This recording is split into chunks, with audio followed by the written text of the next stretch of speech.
Hi മകളെ, 10ാം ക്ലാസ്സിലെ റിസൾട്ടുകളൊക്കെ വന്ന് അലോട്ട്മെന്റിന് വേണ്ടി നിങ്ങൾ കൊടുത്തിരിക്കുന്നുണ്ടാവും. ഇതിൻ്റെ ഇടയിൽ നിങ്ങൾ അന്വേഷിച്ച ഒരു കാര്യമാണ് സയൻസ് എളുപ്പമാണോ ടഫാണോ എന്നുള്ളത്. പല കുട്ടികൾക്കും കിട്ടിയ ഉത്തരവും ടഫാണ് എന്ന് തന്നെയാണ്. എന്നിട്ടും നമ്മൾ അപ്ലൈ ചെയ്യാൻ പോകുന്നത് സയൻസ് ആണ്. അത് നിങ്ങൾ ഹാർഡ് വർക്ക് ചെയ്യാൻ തയ്യാറാണ് എന്ന ഒറ്റ മനോഭാവമാണ്. അതിനെ ഞങ്ങൾ ആദ്യം തന്നെ അപ്രീഷിയേറ്റ് ചെയ്യട്ടെ. നിങ്ങളുടെ മുന്നിലേക്ക് ഞാൻ ഇൻട്രൊഡ്യൂസ് ചെയ്യുന്നത് നമ്മുടെ മാത്തമാറ്റിക്സ് ഡിപ്പാർട്ട്മെന്റിലെ ഒരു പുലിക്കുട്ടി കൂടിയായിട്ടുള്ള നമ്മുടെ റുഫൈറ്റ് സാറാണ്. ഞങ്ങൾ സ്നേഹത്തോടെ RF എന്ന് വിളിക്കും. സോ സാർ, നമുക്ക് ആദ്യം തന്നെ നിങ്ങളെ കുട്ടികളിലേക്ക് ഒന്ന് എത്തിക്കാൻ വേണ്ടിയിട്ടാണ് വന്നിരിക്കുന്നത്. സാറ് സൈലത്തിൽ എത്ര വർഷമായി, എങ്ങനെയൊക്കെയാണ് സൈലത്തിൽ ഇതിന്റെ 2ാമത്തെ വർഷം കംപ്ലീറ്റ് ആകാൻ വേണ്ടി പോവാണ്. ഈ മെയ് മാസം അവസാനത്തോട് 2ാമത്തെ വർഷം കംപ്ലീറ്റ് ആവും. അപ്പൊ സാറിനറിയാം, ജെയിലാണ് പഠിപ്പിക്കുന്നത്. ജെയ് ഫാക്കൽറ്റിയാണ്. അവിടെ പറയുന്ന സമയത്ത് ഒരു പക്ഷേ പല ആളുകളും ജെയിനെ പറ്റി കേട്ടിട്ടുണ്ടാവും, കേൾക്കാത്ത ആളുകളുണ്ടാവും. അപ്പൊ എന്താണ് ജെയ് എന്ന് പറഞ്ഞുകൊണ്ട് തുടങ്ങിയാലോ? ജെയ് എന്ന് പറയുമ്പോൾ ആക്ച്വലി അതിന്റെ ഫുൾ ഫോം എന്ന് പറയുമ്പോൾ ജോയിന്റ് എൻട്രൻസ് എക്സാമിനേഷൻ ആണ്. അതായത് ഇന്ത്യയിൽ ഒരുപാട് പ്രീമിയർ ഇൻസ്റ്റിറ്റ്യൂട്ടുകളുണ്ട്. അതായത് NITs ഉണ്ട്, അതേപോലെ IITs ഉണ്ട്, ട്രിപ്ലൈറ്റീസ്, അതേപോലെ തന്നെ GFTIs, അങ്ങനെ ഒരുപാട് ഇൻസ്റ്റിറ്റ്യൂട്ടുകളുണ്ട്. അപ്പൊ ഈ ഇൻസ്റ്റിറ്റ്യൂട്ടുകളിലേക്ക് കുട്ടികൾക്ക് എത്തണമെങ്കിലുള്ള എൻട്രൻസ് എക്സാമിനേഷൻ ആണ് JEE എന്ന് പറഞ്ഞു കഴിഞ്ഞാൽ. ഒരു പക്ഷേ ലോകത്തിൽ തന്നെ ഏറ്റവും ക്വാളിറ്റി ഉള്ള ഒരു എക്സാം ആയിട്ടാണ് നമുക്ക് രണ്ട് ടൈപ്പ് ആണുള്ളത്. ഒന്നത് ജെയ് മെയിൻ ഉണ്ട്, ജെയ് അഡ്വാൻസ്ഡ് ഉണ്ട്. ജെയ് മെയിൻ എന്ന് പറയുമ്പോൾ ഇതേപോലെ NIT ട്രിപ്പിൾ പോലെയുള്ള കോളേജുകളിൽ ഏകദേശം 60,000-ഓളം സീറ്റുകൾക്കുള്ള മത്സരമാണ് ജെയ് മെയിൻ. ആ ജെയ് മെയിനില് പിന്നെ ക്വാളിഫൈ ആയ ഒരു പെർട്ടിക്കുലർ നമ്പർ ഓഫ് സ്റ്റുഡൻസിനാണ് ജെയ് അഡ്വാൻസ്ഡിന് വേണ്ടിയിട്ട് അവസരം കിട്ടുള്ളൂ. അപ്പൊ ആ ജെയ് അഡ്വാൻസ്ഡ് കിട്ടിക്കഴിഞ്ഞാലാണ് IIT-കളിലെ കുട്ടികൾക്ക് അഡ്മിഷൻ കിട്ടുക. നിങ്ങൾക്ക് അറിയാം, ഇന്ത്യയിൽ ഒരുപാട് NIT-കളുണ്ട്, എന്നാൽ അത്ര തന്നെ നമ്മുടെ IIT-കളില്ല. കാരണം IIT-കൾ എന്ന് പറഞ്ഞാൽ കുറച്ചും കൂടി പ്രീമിയം ആയിട്ടുള്ള സാധനങ്ങളാണ്, അല്ലെങ്കിൽ ഇൻസ്റ്റിറ്റ്യൂട്ടുകളാണ്. അപ്പൊ അവിടേക്ക് എത്തണമെങ്കിൽ നല്ലൊരു കാലിബർ തന്നെ വേണം അല്ലേ? അപ്പോ സാറേ, ഇവിടെ ഈ ഒരു എക്സാം ഒക്കെ നമ്മൾ പറഞ്ഞു ലോകത്തിൽ തന്നെ ടഫസ്റ്റ് ആയിട്ടുള്ള ഒരു എക്സാം ആണ് JEE എക്സാം എന്ന് പറഞ്ഞു. അപ്പം അതിനുവേണ്ടി പല ആളുകളും പ്രിപ്പയർ ചെയ്യുന്നത് +2 ശേഷമാണ്. പക്ഷേ അതിനൊക്കെ നേരത്തെ തുടങ്ങുകയാണെങ്കിൽ ഇപ്പൊ +1 തന്നെ ഒരു കുട്ടിക്ക് പഠിച്ചു തുടങ്ങാൻ ആണെങ്കിൽ അങ്ങനെ ഒരു ആഗ്രഹം ഉണ്ടെന്ന് വിചാരിക്കാം. അതിൽ സാറ് പറഞ്ഞത് ഈ പല ആളുകൾ എന്ന് പറഞ്ഞല്ലോ, ഈ പല ആളുകൾ നമ്മളാണ് മലയാളികളാണ് എന്താക്കുന്നത് ചിന്തിക്കുന്നത്. നമ്മൾ മലയാളികൾ എപ്പോഴും ഒന്ന് കഴിഞ്ഞാൽ പൊതുവേ അങ്ങനെയാണ്. അതായത് ഇപ്പം അവരോട് ഇപ്പൊ ഒരു കുട്ടിയോട് JEEക്ക് പഠിക്കണ്ടേ എന്നൊക്കെ ചോദിച്ചു കഴിഞ്ഞാൽ അവർ ആദ്യം പറയാം, സാർ ആദ്യം +2 ഒക്കെ പാസ്സാവട്ടെ, എന്നിട്ടല്ലേ JEE അല്ലെങ്കിൽ എന്നിട്ടല്ലേ നീറ്റ് എന്നാണ് പൊതുവെ കുട്ടികൾ എന്താക്കുക പറയാറുള്ളത്. ഓക്കെ, അത് ഭയങ്കരമായിട്ടുള്ള കുട്ടികൾ ചെയ്യുന്ന ഏറ്റവും വലിയ മണ്ടത്തരാണത്. അത് ഓക്കെ. അപ്പൊ സാറ് അടുത്ത ചോദ്യം എന്താണ്? അതായത് ഇപ്പൊ കുട്ടി ഏതായാലും 10ാം ക്ലാസ് കഴിഞ്ഞല്ലോ, ഇനി അതിന്റെ മുമ്പേ പ്രിപ്പയർ ചെയ്യാനുള്ള ഒരു അവസരം കുട്ടിക്കില്ല. അപ്പൊ ഈ +1 തന്നെ പഠിച്ച് തുടങ്ങുന്ന ഒരു കുട്ടിക്ക് ആഗ്രഹം ഉണ്ടെന്ന് വിചാരിക്കാം. ഏത് രീതിയിൽ പഠിക്കണം, എങ്ങനെയൊക്കെയാണെന്നാണ് ചോദ്യം. ആദ്യം തന്നെ സാറേ, ഞാൻ സാറിനെ തിരുത്തുകയാണ്. +1 തന്നെ കുട്ടിക്ക് പഠിക്കണമെന്ന് ആഗ്രഹം ഉണ്ടായി വിചാരിക്കുക എന്നുള്ള സ്റ്റേറ്റ്മെന്റ് തെറ്റാണ്.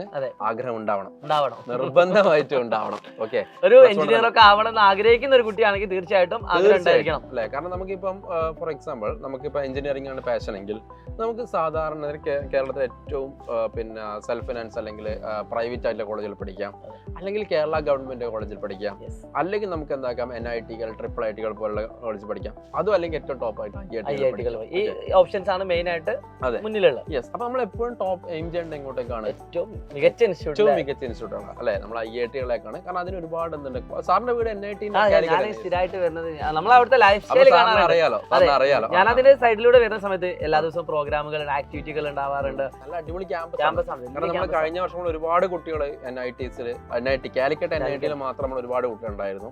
അപ്പൊ അവരെ കാണാൻ വേണ്ടിയിട്ട് ഞാനും തീർച്ചയായിട്ടും ഓക്കെ, ഞാനും ഹെമിൻ സാറും കൂടിയിട്ട് കാണാൻ വേണ്ടി പോയിട്ടുണ്ടായിരുന്നു. അപ്പൊ കുട്ടികൾ വളരെ ഹാപ്പിയാണ്. കാരണം അവര് പറഞ്ഞ ഏറ്റവും വലിയ ആ ഇന്റർവ്യൂസ് നമ്മള് സൈലം ജീനിയസ് എന്ന് പറഞ്ഞ ചാനലാണ് അപ്ലോഡ് ചെയ്തത്.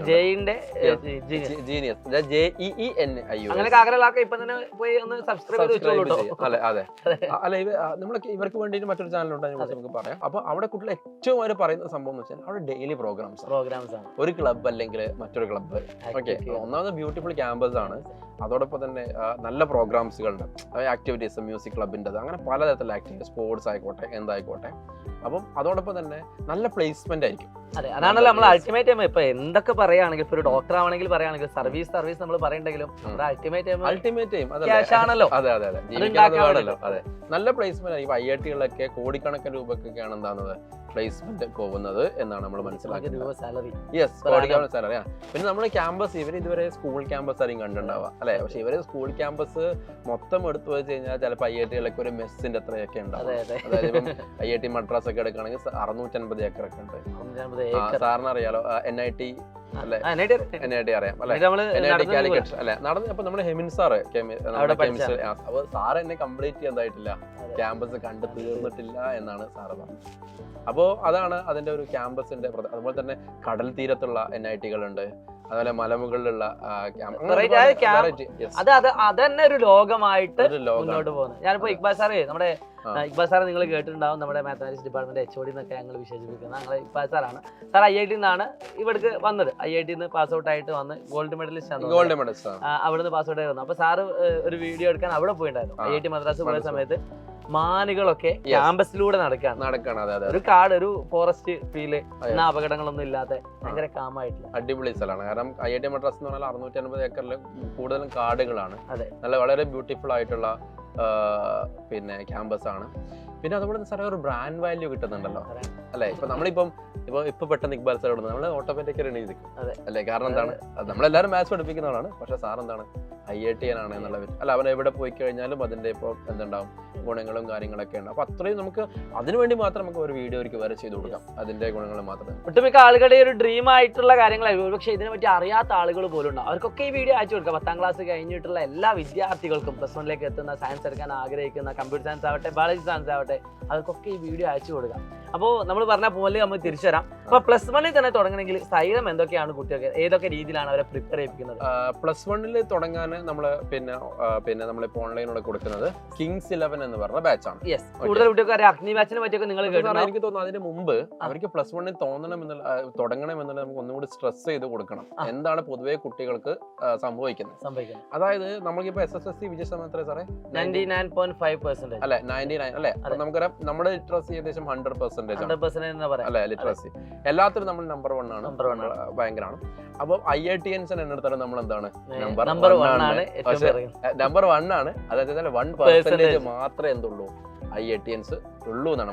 100 കുട്ടികൾ IIT-ൽ എത്തുന്ന സമയത്ത് ഒരു മലയാളി മാത്രമേ അവിടെ എത്തുന്നുള്ളൂ എന്നുള്ളതാണ് അതിന്റെ സംഗതി. അത് എന്തുകൊണ്ടാന്ന് വെച്ച് കഴിഞ്ഞാല് നമ്മൾ നേരത്തെ സാറ് പറഞ്ഞ കാര്യമാണ്, +2 കഴിഞ്ഞിട്ട് ആലോചിക്കാം. കാരണം സാറേ ഈ JEE അഡ്വാൻസ്ഡ് എക്സാം ആണ് നമ്മൾ IIT-ൽ നമ്മൾ പറഞ്ഞു. അതിനൊരു കുട്ടിക്ക് 2 ചാൻസേ ഉള്ളൂ.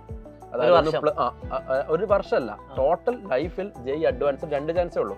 അതിൽ കിട്ടിയില്ല പിന്നെ പറ്റില്ല. അതായത് ഒന്ന് +2 കഴിയുന്ന വർഷം. അപ്പൊ നീറ്റ് ഒക്കെ കുറെ കുട്ടികൾ റിപ്പീറ്റ് ചെയ്തു. ഇപ്പം 10-30 വയസ്സുള്ള ആൾക്കാർ ചെയ്യുന്നുണ്ട്. അതെ അതെ, അതിപ്പോ നമ്മള് എന്റെ സുഹൃത്തായ ഒരു സാറൊക്കെ ഇപ്രാവശ്യം നീറ്റ് എഴുതിയിട്ടുണ്ട്. അപ്പൊ JEE അങ്ങനെയല്ല. JEE അഡ്വാൻസ്ഡ് ആണെങ്കിൽ ടോട്ടൽ 2 ചാൻസ്. ഒന്നാമത് +2-ൽ പഠിക്കുന്ന സമയത്തുള്ള ചാൻസ്, പിന്നെ തൊട്ടപ്പുറത്തെ അത്രേ പറ്റുള്ളൂ. അതായത് ഏതെങ്കിലും 2 ചാൻസ് അല്ല, ഒന്ന് +2 പഠിക്കുന്ന വർഷം. പിന്നെ JEE മെയിൻ ആണ് 3 ചാൻസ് ഉണ്ട്. ഒന്ന് +2 പഠിക്കുന്ന വർഷം, അതിന്റെ അപ്പുറത്തെ വർഷം, ഓക്കെ. അപ്പൊ നമ്മുടെ കുട്ടികൾക്ക് സംഭവിക്കുന്ന വെച്ചാൽ അവര് +1 +2 എന്താക്കും, വെറും സയൻസ് അല്ല ബോർഡ് എക്സാമിനേഷന് വേണ്ടി മാത്രം ഫോക്കസ് ചെയ്യും. ശരിക്കും അവരുടെ ഒരു ചാൻസ് അല്ലേ പോകുന്നത്. അതെ അതെ. അപ്പൊ സ്വാഭാവികമായിട്ടും നമുക്കൊരു ഏറ്റവും കൂടുതൽ ബ്രെയിൻ വളരുന്ന സമയമാണത് ഈ പറഞ്ഞ അല്ലെ. അപ്പൊ ആ സമയത്ത് അവർ ബോർഡ് എക്സാമിനേഷൻ പോയിന്റ് ഓഫ് വ്യൂല് മാത്രം എന്ത് ചെയ്യും, അത് പഠിച്ചിട്ട് അവർക്ക് പിന്നീട് പ്രോബ്ലം സോൾവിങ് സ്കിൽ അല്ല. പിന്നെ മാത്രമല്ല സാറേ, ഇപ്പൊ സ്റ്റേറ്റ് സിലബസ് ഒക്കെ പഠിക്കുന്ന കുട്ടികളാണ് കാൽക്കുലേറ്റർ ഒക്കെ യൂസ് ചെയ്യാം. സ്റ്റേറ്റ് മെയിൻ ആയിട്ട് ഇപ്പൊ ഈ വീഡിയോ കാണുന്ന CBSE കുട്ടികളുണ്ട്, സ്റ്റേറ്റ് കുട്ടികളുണ്ട്. അപ്പൊ CBSE-ലാണെങ്കിൽ അവർക്ക് കാൽക്കുലേറ്റർ യൂസ് ചെയ്യാൻ പാടില്ല. രണ്ടുപേർക്കും ഒരേ സിലബസ് ആണ്. പക്ഷെ എന്നിട്ടും നമ്മുടെ ഇതിലേക്ക് വരുന്ന സമയത്ത്, റിസൾട്ടിലേക്ക് വരുന്ന സമയത്ത് CBSE കുട്ടികൾ കുറച്ചുകൂടി മുന്നിൽ നിൽക്കാറുണ്ട്. അതിന് മെയിൻ ആയിട്ട് വരുന്ന ഒരു കാര്യം ഇതുപോലത്തെ അലവൻസ് ഒന്നും അവർക്കില്ല. കാൽക്കുലേറ്റർ യൂസ് ചെയ്യാൻ പാടില്ല. പിന്നെ കുറച്ചുകൂടി സ്റ്റാൻഡേർഡ് ക്വസ്റ്റ്യൻസ് വരും. ആ ലെവലിൽ ഈ സ്റ്റേറ്റ് നമുക്ക് മാറ്റണം.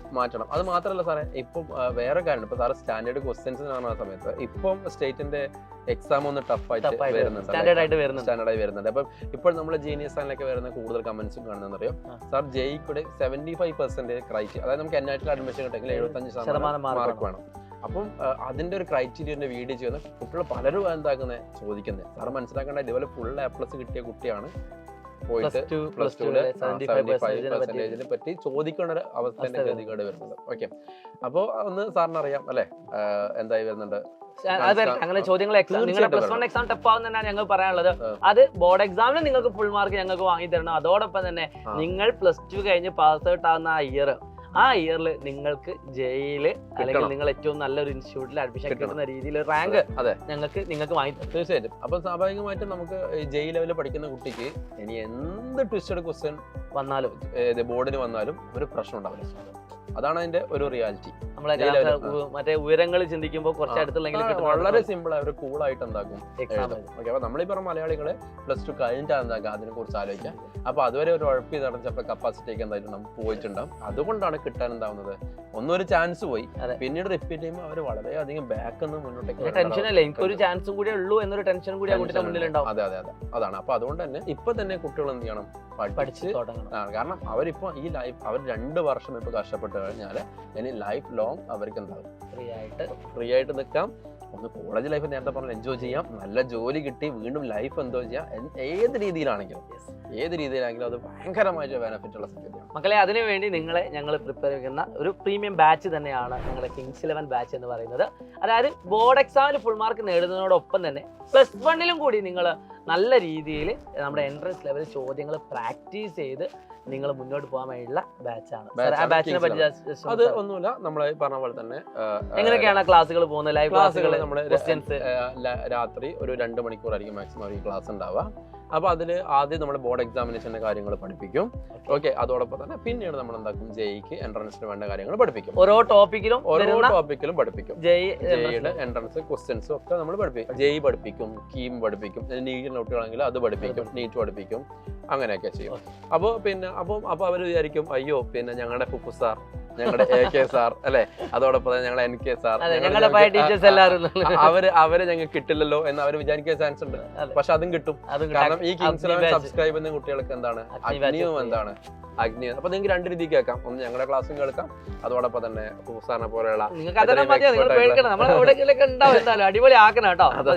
നമ്മുടെ അൾട്ടിമേറ്റ് ടൈം നിങ്ങൾക്ക് കിട്ടാം. അതെ, അപ്പൊ ആ 2 മണിക്കൂർ എന്ന ക്ലാസ്. പിന്നെ ആദ്യം തന്നെ ഇപ്പൊ ഇവര് ചിലപ്പം ഫുൾ A+ ഒന്നും കിട്ടാതിരിക്കുന്നുണ്ടല്ലോ, അയ്യോ എനിക്ക് ബേസിലല്ലോ എന്നൊക്കെ വിചാരിക്കുന്നുണ്ട്. പക്ഷെ ആദ്യം നമ്മൾ ബേസ് മുതൽ, അതായത് മാത്സിലേക്ക് പറയുകയാണെങ്കിൽ കൂട്ടാനും കുറക്കാനും മുതൽ നമ്മൾ എന്താക്കും, പഠിപ്പിച്ചിട്ടാണ് എല്ലാം ഡെസിമല്, ഫ്രാക്ഷൻസ്, അതേപോലെ HCF, LCM എല്ലാം പഠിപ്പിച്ചിട്ടാണ് നമ്മൾ എന്താക്കുന്നത് കുട്ടികളെ കൊണ്ടുപോകുന്നത്. നമ്മളിതൊക്കെ പറഞ്ഞാലും ചില കുട്ടികൾ കുറച്ചുകൂടി കഴിഞ്ഞിട്ട് അഡ്മിഷൻ എടുക്കാന്ന് പറയും.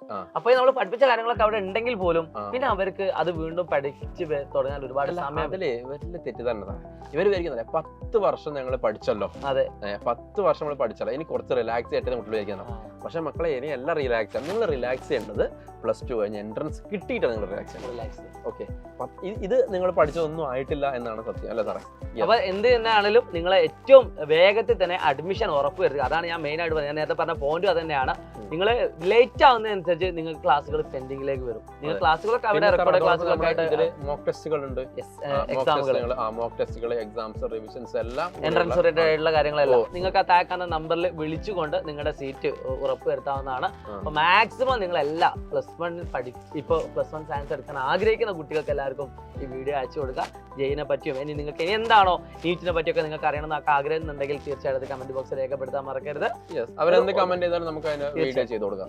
അപ്പൊ നമുക്ക് ഓൾ ദി ബെസ്റ്റ് അല്ലേ സാറേ? ഓ തീർച്ചയായിട്ടും. അപ്പൊ Vishu all the best guys. Ismi ഷാജിറും സംസാരിച്ചാലും ഞാൻ നിങ്ങളുടെ പ്രിയപ്പെട്ട റുഫൈദ് സാർ.